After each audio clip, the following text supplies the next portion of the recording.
You're watching The Legal Breakdown. Glenn, as you know, we are awaiting some movement in the D.C. prosecution against Donald Trump, but we posed the request to our audience here, the Legal Breakdown community, for questions that you all would like answered. And one of the most repeated questions that we got was surrounding Clarence Thomas. Specifically, why hasn't the DOJ appointed a special prosecutor to investigate the avowed corruption, the proven corruption of Clarence Thomas? Can you speak on that? Yeah, it's a great question. You know, I have to puzzle over the answer myself, Brian, because we have seen reporting by ProPublica and other news outlets over and over again about what appears to be some rampant corruption on the Supreme Court, including Clarence Thomas taking, hundreds of thousands of dollars in RVs and, in improvements to his mom's house and tuition for somebody that he was raising as a son and lavish trips and private accommodations and private jet rides and all of this, which seems to violate any number of financial disclosure laws because Clarence Thomas failed to report it all. And I would bet a full buck, that's my betting limit, that he also didn't report anything that might constitute income on his federal income taxes. So the question is, why in the world is nothing being done about it? Why isn't there a criminal investigation? Why isn't there a special prosecutor? And, the answer is we know that Senators Whitehouse and Wyden, for example, have made the direct ask of the Department of Justice with a letter to Merrick Garland saying, open a criminal probe, appoint a special counsel to look into these apparent violations of any number of laws by Clarence Thomas. And we have received exactly no movement, no information. If a special counsel was appointed, that is something that we would learn about publicly. Now, let me add this, Brian. If Merrick Garland has decided there's enough information, enough predication, as we say, enough evidence to open a criminal investigation, but he didn't feel the need to appoint a special counsel, that is something we wouldn't know about because the FBI and the Department of Justice don't go around announcing that they've opened criminal investigations. So there is perhaps the slimmest of chances that Merrick Garland did direct the opening of an investigation into Clarence Thomas's apparent violations of law. But I think, chances are slim to none, and I think slim is fading fast. And we know he has opted not to appoint a special counsel to look into, these various ethical and legal problems that Clarence Thomas has. Right. In your best estimation, it would lend itself to reason that if, for example, Merrick Garland was going to appoint a special counsel to investigate Donald Trump, and knowing the obvious alignment that Clarence Thomas has with the Republican Party, with Donald Trump himself, it would lend itself to reason that if an investigation was going to be opened, it would be done through a special counsel. Is that correct? Yeah, I suspect Merrick Garland would feel it necessary to appoint special counsel, but there is an off chance he could say, well, there really is no conflict between me as the Attorney General for the sitting president and the sitting president and Clarence Thomas. So it's not as easy a call appointing special counsel as it is when Merrick Garland's boss, Joe Biden, the president, his opponent is Donald Trump. So You really have to take Merrick Garland and the Department of Justice command structure out of the mix. That is, of course, why Merrick Garland appointed Jack Smith to be that special counsel, that independent prosecutor that could look into the suspected crimes of Donald Trump. So the exact same atmospherics and potential conflicts are not directly in play with a Supreme Court justice, but as you suggest, I still suspect we might see a special counsel appointment if Merrick Garland decided that, there was enough to open a criminal probe of Clarence Thomas. To that exact point then, Glenn, I'm assuming that if you, for example, filled out your financial disclosures wrongly in the same way that he did, that you would absolutely be getting a knock on the door by the FBI or the DOJ, and that they would be looking into this. So why do you presume Merrick Garland isn't moving forward with some type of investigation? Do you think that he saw the stature that Clarence Thomas has and decided that the juice isn't worth the squeeze, basically? I can't look into Merrick Garland's decision-making process. I am troubled that it seems like Clarence Thomas has been violating any number of laws kind of right out there in the open once all of this was disclosed in the reporting. And nothing is being done to even look into it, never mind hold him accountable. If it were me, I'll tell you, these financial disclosure forms, Brian, were the bane of my existence because they were tedious, they were time intensive, and I had to fill one out every year for 30 years. And I can tell you, I went over those forms with a fine-tooth comb. I didn't want to put a decimal point out of place. So maybe, right. I should have said $100, but I put the decimal point in the wrong place and it looks like $10. I mean, I took it deadly seriously because I didn't even want to be accused of making a sloppy error or being negligent in disclosing what the law requires me to disclose as a federal government officer or employee. And, Clarence Thomas doesn't even bother filing these forms with all of these lavish gifts, accommodations, and, $250,000 recreational vehicle that was given to him by a Republican, a billionaire, I believe. And here's the thing, Brian.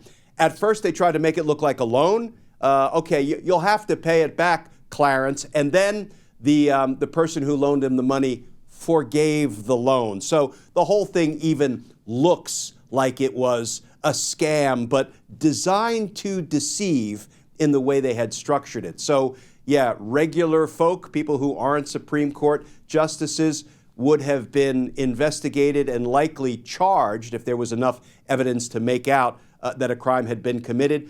Charged quicker, that it would make our heads spin. We would be indicted so quickly. So it looks to me like this is another Merrick Garland move that is so cautious and is perhaps driven by a determination not to look political. But here's the thing, Brian. When you continue to decline to go after these, high government officials, I call them the ruling class criminals, Republican after Republican, and you decline to charge them, that is a political calculation because right. Now you're making your decision based on something other than the facts and the law. You're making your decision based on the reputation of the Department of Justice and the people who populate it. That is not supposed to be part of the calculus when we're deciding if there's enough evidence to open a criminal probe, to charge, to indict, to prosecute somebody.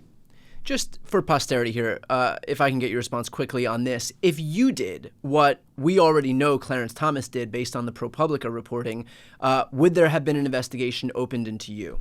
Yes, and based on what we know of what Clarence Thomas did and the lavish gifts he took without reporting them, and I'm betting without paying any taxes on them, I would have been investigated, indicted, and if I intentionally committed a crime, I probably would have negotiated a plea deal. And I would have taken a hit, I would have taken responsibility for my own wrongdoing and moved on. Of course, not 1 ounce of accountability has visited Clarence Thomas. Glenn, to what extent do you think the fact that there are so many other prosecutions going on at the hands of this DOJ, which probably already make Merrick Garland uncomfortable, even though they give the perception of politicization, which, again, to your exact point, if we're seeing anything political here, it's that the DOJ is actually bending over backwards to confer undue goodwill to these Republicans. But to what extent do you feel that the fact that there are so many ongoing investigations that probably already make Merrick Garland uncomfortable has kind of precluded any further investigation into yet another political figure in Clarence Thomas? That's a good question. I will say that, not just a few weeks ago, I testified before Jim Jordan's Weaponization of Government Committee, and this is what comes to mind when you ask that question. The Department of Justice has pretty aggressively and enthusiastically, and I will add appropriately, been prosecuting Democrats, like Senator Bob Menendez, who they prosecuted to a conviction. Representative Henry Cuellar out in Texas, who has been criminally indicted. Hunter Biden, a Democrat, son of a Democrat president. And of course, they just indicted a Democrat mayor of New York City, Eric Adams. How many Republicans in recent months can you name that they have successfully prosecuted? There is that George Santos character, I guess. But I'll tell you, it sure looks like they have been prosecuting more Democrats than Republicans. Now, I'm not going to swear that that is a statistical fact because I don't have a command of every single prosecution that the Department of Justice has up and running at this moment. But, it looks like, bending over backwards is an understatement. It looks like maybe they're trying to give the perception that they're going to aggressively go after Democrats so nobody can accuse them of, being unduly favorable to Democrats when they commit crimes. But, it's a two-way street. You really have to aggressively go after the Republican wrongdoers as well. And whether it's the Supreme Court justices, and remember, Brian, many of them misled the Senate under oath in their confirmation testimony, in their determination to get to the Supreme Court so they could kill Roe v. Wade and revoke women's constitutional privacy and autonomy rights. They told senators under oath, oh, Roe v. Wade is settled precedent. I respect it. Stare decisis. It's been affirmed several times over. They deceived under oath. That's a crime. It's a 1001 violation. That is the code section that they violate when they do that, and yet none of them have been held accountable. Let me tell you one more example that bothers me deeply. You have members of Congress, current and former, who requested pardons from Donald Trump because they knew they'd committed crimes on and around January 6th and they wanted to get away with those crimes. That's a confession of guilt. Don't take it from me. Take it from the Supreme Court in 1915 when it said that a pardon carries with it an imputation of guilt, and accepting a pardon is some confession of guilt. Not a single one, Brian, not a single one has been held accountable. Now, I think guys like Scott Pardon Me Perry, a Republican congressman, has had his phone seized. A judge issued a search warrant based on probable cause to believe he had evidence of crime in his cell phone. Have we seen a single charge brought against Scott Pardon Me Perry or the others who asked for presidential pardons for the crimes they committed? We have not. It sure feels like a one-sided affair where they're going after Democrats and they're not going after Republicans. Glenn, I'm going to put you on the spot here and ask a question that I know I've gotten and I know that you've gotten. If you were offered the position of Attorney General, would you take it? In a minute. Listen, I served continuously in the federal government under every president from Ronald Reagan to Donald Trump. And I will say, if any president except Donald Trump asked me to serve in any capacity, they could ask me to be the White House dog catcher, and I would say, yes, sir, or yes, ma'am. I would not have accepted a position from Donald Trump, mind you. But, of course I would be. I think that extraordinarily unlikely. I think I probably run my mouth too candidly and perhaps too aggressively for the tastes of some, because I would have sought an arrest warrant for Donald Trump on January 20th, the minute he left presidential power, because we had enough evidence that he had committed any number of crimes while president and certainly trying to hold on to presidential power unlawfully after he lost the election to Joe Biden. I would have gotten an arrest warrant for him and had him indicted promptly in January of 2021.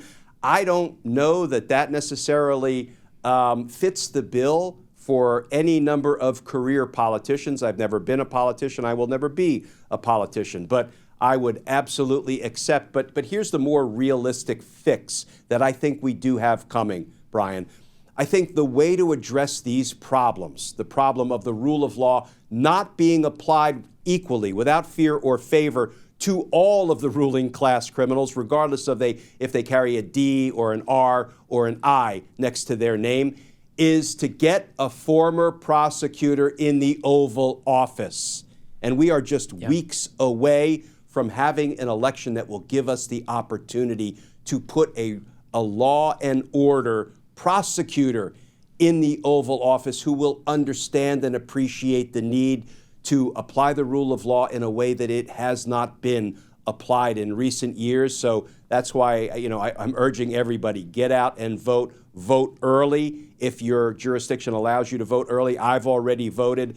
And getting a prosecutor in the Oval Office is the way we have some hope of fixing what ails us on the legal front. Couldn't have said it better myself. For those watching right now, if you want to support the continued work that Glenn and I are doing, please make sure to subscribe to both of our channels. I'll put the link right here on the screen. I'm Brian Tyler Cohen. And I'm Glenn Kirshner. You're watching The Legal Breakdown.